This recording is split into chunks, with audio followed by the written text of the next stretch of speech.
or they don't earn enough income. So a guarantor is someone that was liable to pay your rent if you don't make a payment, right? So long story short, there's companies out there called renter guarantee companies. You pay them a certain amount a month, and that acts as your guarantor. So again, they didn't even know that.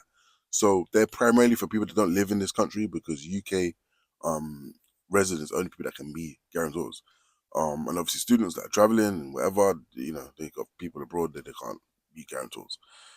So this is how it works. And obviously I'm here on the other side thinking, okay, if I managed it later on down the line and I had a letting company and I was a tenant, how would it work? How would I look at it from the tenant's eyes, right? So I'm running it through Claude, running it through ChatGPT, looking at it from the landlord's eyes. So when I looked at my situation, where in terms of, they don't care if I'm sleeping in the van. They don't care if I live 5 minutes from the work. They wouldn't care if I can afford it, number one, which is already done.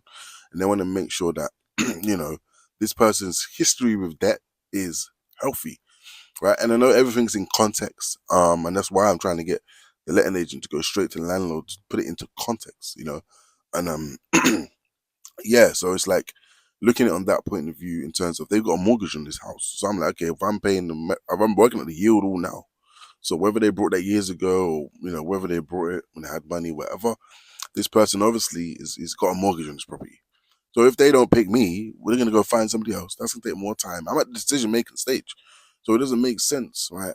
From a landlord, it's a risk anyway. Let's be honest, it is a risk for them. But to go and try and find somebody, right, with good credit. Actually, no, let's just put this out there. So people with good credit can still be late on payments, and people with bad credit can still make payments.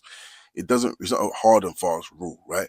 But at the end of the day, everyone needs opportunities, everyone needs chances, and I just feel like I'm going to come across tenants in the future that need that.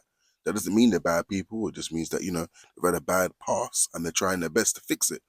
So anyway, once I get that property, man, I feel like Q2 has been amazing for me. I feel like April, May, June, I got a new job, right? And then May, bam. Then I got a second job, the sales job, which is going well, by the way.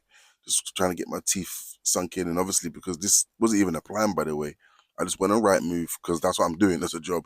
And just on a random, I just went on to one bedroom flats in this area and I found this property literally down the road. So it's a no brainer, right? My rent with my two incomes already is under 30%. So that already hit the affordability check. So when I'm giving them the pay slips and even my two jobs that I've got, that they're willing to provide me references. One's already done one in a letter, and one's gonna do one over the phone. So I'm now counteracting, and that is sales. You are your number one sales. Like when I'm learning sales, and I'm listening to the Seller Be Sold now by Grant Cardone again, just put my head in the game. It's like